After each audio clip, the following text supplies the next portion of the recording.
Les attitudes que Jésus réclame de ses disciples ne se comprennent que s'il leur a été dit dans quel but il faut les adopter. En Jésus, Dieu nous invite en son royaume. La première nouvelle qu'il nous annonce, c'est l'existence de ce royaume et la place qui nous y est proposée. Vous êtes la lumière du monde, dit Jésus, Matthieu 5, 14.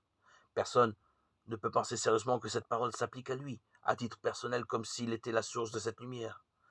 Ne peut être lumineux que celui qui réfléchit la lumière venant d'un autre. Le disciple n'est lumière que parce qu'il appartient déjà au royaume lumineux et définitif de l'amour et de la miséricorde.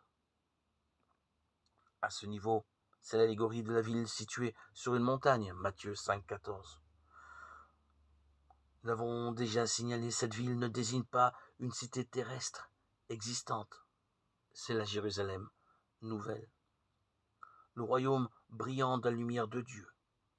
Le disciple rayonne une partie de cette lumière. Les astronomes diraient que son albédo, c'est-à-dire le rapport entre la lumière reçue par une planète et la lumière diffusée, est faible, très faible. Quoi qu'il en soit, l'homme appelé, à qui le salut est proposé, qu'il a accueilli dans la foi, cet homme est lumière, parce qu'il fait déjà partie du royaume. Ce royaume qu'il contemple dans la foi, il en réfléchit la lumière qui, par lui, devient visible aux yeux des hommes.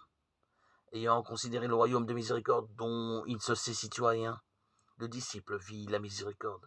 Celle-ci rend visible, expérimentale, l'attitude profonde de Dieu.